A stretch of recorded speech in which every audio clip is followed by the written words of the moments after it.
What's going on, troops? Welcome to our first lesson into the wild and wacky world of modulation. I know some drummers may look at this as more of a mental exercise as opposed to a musical one, but I look at it a little bit differently. I feel if we really want to become the best drummers, the best musicians that we can become, we need to have the courage to go into those uncharted waters of some of the crazier rhythmic possibilities that are available to us, if for no other reason than not just because they're cool or trendy, but because they do challenge us. Anytime we take on a new challenge that really goes above and beyond than what we're normally called to do, well, what do you think that's going to do to the playing that we're expected to play regularly? We're going to play it better, and we're going to play it with more confidence because we've practiced at this higher level. So that mindset, I think, is a really valuable one in terms of just our overall growth. If we really want to maximize our potential, that means we just can't be doing the same stuff that we do all the time, or even what people expect us to play.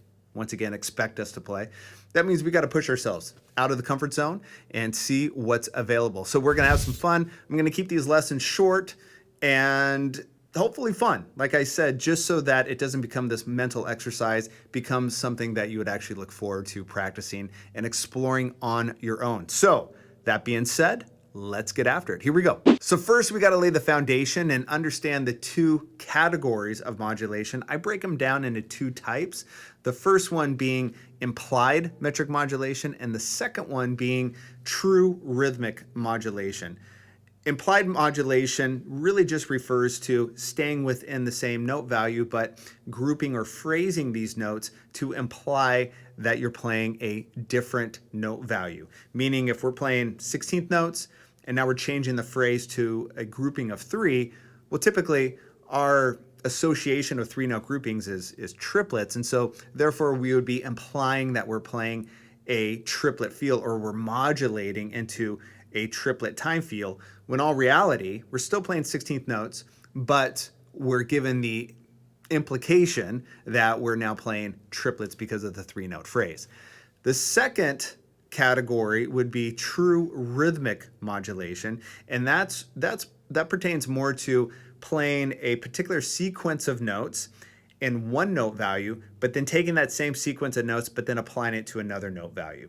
And that is creating a true rhythmic modulation, because we're basically modulating from one note value to another note value without changing that sequence of notes. So those are the two that we're really going to be focusing on here, and basically all modulations fall in some way into one of those two categories. All right, exercise 1, we are going to explore an implied metric modulation that eventually will turn into a true rhythmic modulation. But just to get our bearings first, this is where we're going to start. So to set it up, we're going to play a triplet bass time feel in 4/4, just 3 8th-note triplets per beat, 1 triplet, 2 triplet, 3 triplet, 4 triplet, like a slower blues 12/8 type of a feel. But then the modulation, the implied modulation, is we're now going to group those 8th-note triplets as in groupings of 2. So it feels almost like just straight 8th notes, 1 and 2 and 3 and 4 and.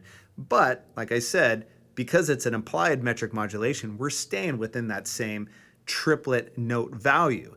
So basically we have this 1 triplet, 2 triplet, 3 triplet, 4 triplet, 1 triplet, 2 triplet, 3 triplet, 4 triplet, 1 triplet, 2, so on and so on. We're going to go back and forth with it. Give it a shot. I'm going to play it down a few times for you. The most important thing, caution, caution, caution, the most important thing with any modulation study is, and I've said this a million times, and I'm going to say it again, I'm going to say it a million more if I can. Whenever you're learning something new, especially modulation here, if you're not counting, you are guessing. And guess what? If you're guessing, yes, everyone say it, if you're guessing, you're sucking, okay? You're not going to play anything with confidence if you're guessing. Counting takes out the guesswork and it helps you own what you're playing, okay? So let's check out exercise 1. Here we go. 3, 4. 1, 2, 3.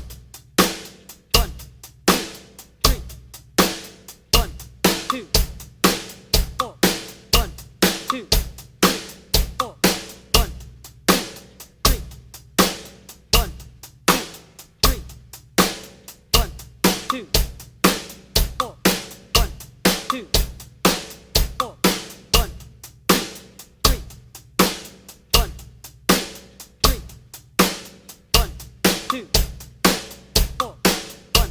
2, 4, 1, 3, 1, 3, 1, 2, 4, 1, 2, 4.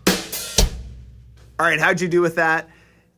If counting that eighth note triplet modulation, implied modulation, gave you a bit of trouble of finding out, the coordination of where you should put the snare, one thing you can try as well is just play a straight eighth note groove.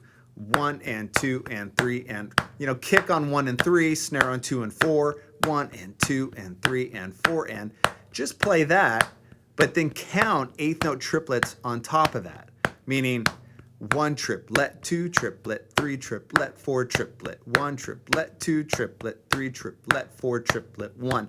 That way we can kind of reverse engineer how the counting matches the coordination for the implied metric modulation.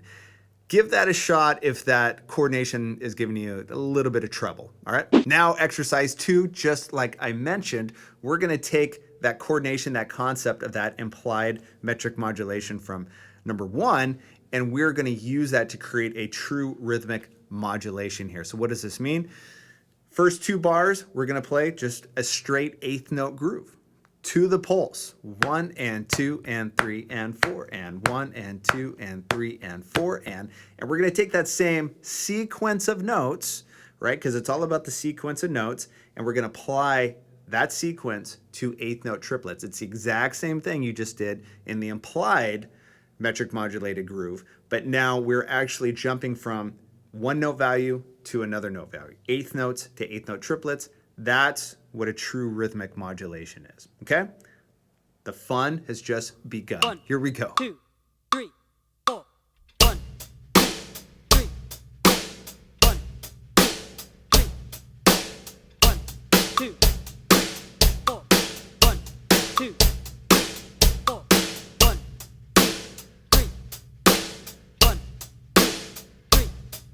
1,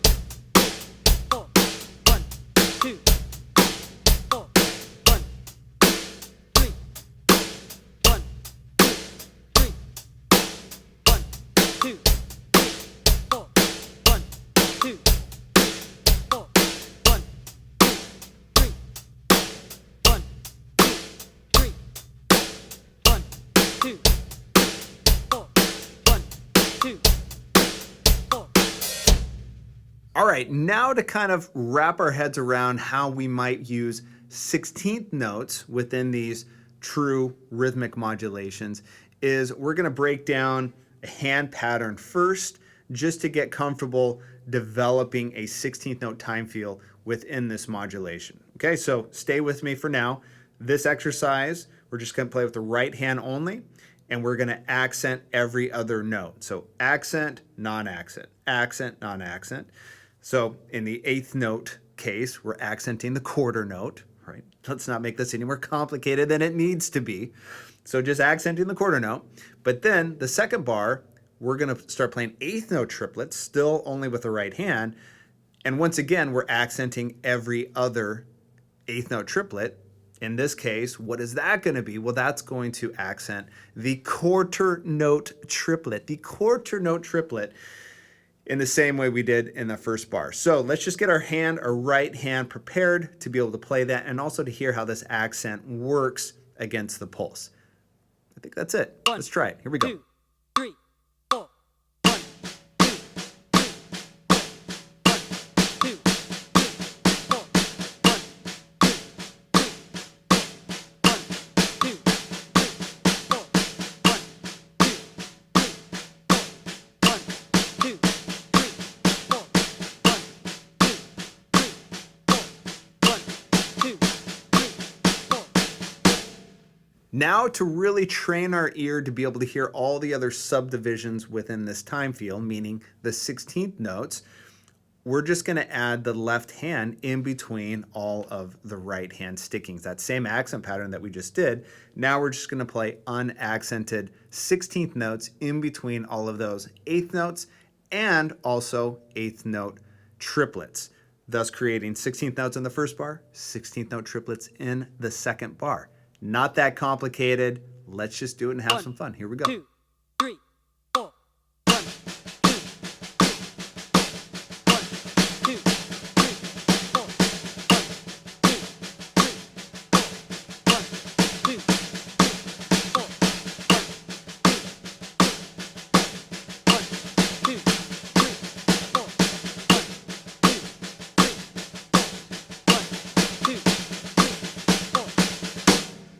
Now, of course, I'm going to reiterate, if you're not counting, you're guessing. And these hand patterns are a really, really good opportunity to be counting and getting familiar with these accent patterns, with these modulations, all the while still reinforcing the 16th note subdivision that you're hearing. So make sure that you're still counting 1 and 2 and 3 and 4 and 1 triplet, 2 triplet, 3 triplet, 4 triplet, 1 and 2 and 3 and 4. And you don't necessarily have to count all of the 16th notes, especially with the 16th note triplets. It just becomes a mouthful. You want to reduce that and just count the 8th note, even though you're playing 16th notes or 16th note triplets. That's going to be helpful, but you still got to be counting something. And the more subdivisions you can count, the better. But like I said, it gets to a point where it just becomes a tongue twister and it defeats the whole purpose and it becomes a distraction. So count a subdivision that's really going to help you know where you are within the pulse without exhausting you or distracting you. Okay? If you noticed, exercise 4 has, yes, an alternate sticking. And what is that sticking? Of course, everyone's favorite, the paradiddle, And in this case, we're playing paradiddles as 16th notes and then as, 16th note triplets. What's happening here? This is one of those things where you're going to have to kind of turn off your brain a bit on playing the paradiddle sticking. If you can't have a conversation and play paradiddles, this one might be a little bit difficult. You want to get that sequence, that sticking under your skin a bit so you don't have to think about it, because what we really want to focus on is that accent pattern and how that falls within the 16th note triplets. Okay, so that's the primary thing. But once you get that, then we're going to go into some fun grooves. So for now, let's check out the paradiddles as 16th note, 16th note triplets just on the snare. Here we go. 2, 3, 4. 1, 2, 3, 4.